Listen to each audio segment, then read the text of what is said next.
നിർഭാഗ്യകരമായ സംഭവങ്ങൾ നമ്മുടെ രാഷ്ട്രീയത്തിൽ നടക്കുന്നുണ്ട്.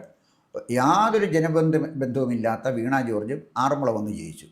അതിൻ്റെ കാരണം എന്താണെന്ന് വെച്ചാൽ ഓർത്തഡോക്സ് സഭയുടെ മതമേലധ്യക്ഷന് താല്പര്യമുള്ള ആളാണ്. പിന്നെ കമ്മ്യൂണിസ്റ്റുകാരോട് വോട്ട് ചെയ്തപ്പോഴാണല്ലോ ജയിച്ചു വന്നത്. ഇതൊക്കെ കുറേ കഴിയുമ്പോൾ മാറും. അവിടെ ഒരുപാട് സീനിയർ നേതാക്കൾ ഒന്നും സ്ഥായിയല്ല.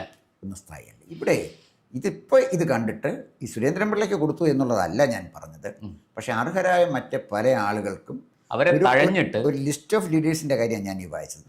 അവരെയൊക്കെ ഒഴിവാക്കിയിട്ട് ഇങ്ങനെ ചെയ്യുമ്പോൾ വിജയസാധ്യതയാണ് കണ്ടതെങ്കിൽ, വിജയസാധ്യത ഉള്ളപ്പോഴേ പാർട്ടിയും കൊണ്ട് നടന്ന കൃഷ്ണകുമാറിനല്ലേ കൊടുക്കേണ്ടത് വിജയസാധ്യതയുള്ള സമയമാണെങ്കിൽ?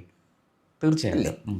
ദാറ്റ് മീൻസ് ഞാൻ എൻ്റെ അഭിപ്രായം ഇത് നമ്മൾ ഈ BJPയെ സംബന്ധിച്ചിടത്തോളം ഇത് വളരെ പ്രതികൂലമായിട്ട് ബാധിക്കുന്ന ഒന്നാണ്. ഈ ഇലക്ഷന് 10 സീറ്റ് കിട്ടിയോണ്ട് BJP സായുജ്യം നേടുമോ? 12 സീറ്റ് കിട്ടി, സായുജ്യം നേടുമോ? കേരളം ഭരിക്കണമെങ്കിൽ 72 സീറ്റ് വേണം, വേണ്ടേ? അതുകൊണ്ട് ഒരു ഐക്യമുന്നണിയിലേ BJPക്ക് പോകാനും പറ്റുള്ളൂ.